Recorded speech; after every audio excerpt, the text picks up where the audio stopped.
Hi guys, I'm Jeremy. I am a sophomore at Texas A&M, and this right here is my friend. I'm Cameron. I graduated college a year ago, and I do after school care, and yeah. So today we're here to talk about his experiences with the public school system as a young male learner of color. We thought it would be interesting to get his perspective. So Cam, we talked about this previously. I understand you went to many different schools while you were growing up, right? Yep.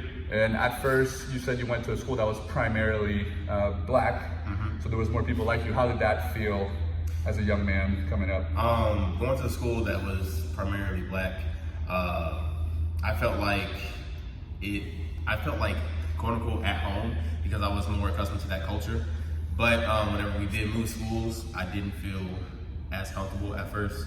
It took like maybe 2 or 3 years for me to get adjusted to that. So.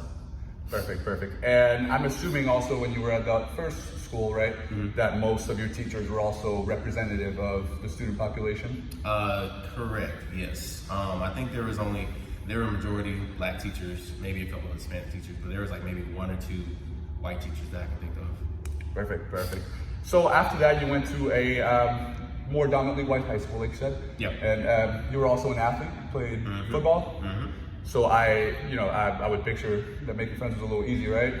Yeah, to an extent, yeah. Because we all had the same goal, just win the championship, and we all got along together. So we never won a championship. Never won a championship? No. That's okay. I made it to playoffs. That's all that counts. Yeah. So after that, you went to the University of North Texas. Yeah. And how was that different coming from a public school around Texas to going to a pretty big university, or it's a pretty big name university? How was that different? Well, first off, nobody really cared who you were. Like that status quo that you had in high school, nobody cared. It was all basically, you are who you are, and nobody cares if you're black, white, Hispanic, or anything like that. You're gonna fit in. So I like that culture more than like high school, middle school, or elementary. And did you ever have advisors or professors tell you that, hey, maybe the degree you're picking is not for you? And did you feel like that had anything to do with who you are? Yes, I actually did have one advisor who said that. I feel like it was because of how I identify black.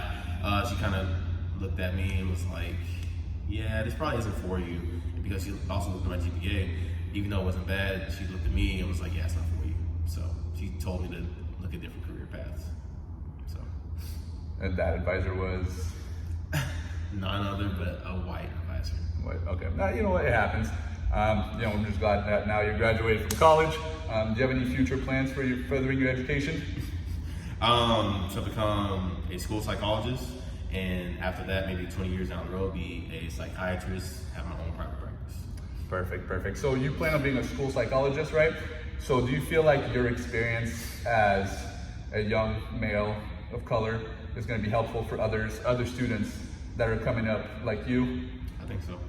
I think it'll prove that my diversity, I'll be able to basically expand upon different colors and be able to basically tell them all about my life, and if they have anything, like we can compare that and contrast basically. Make it easy to relate to. Awesome. Well, thank you, Cam. And thank you.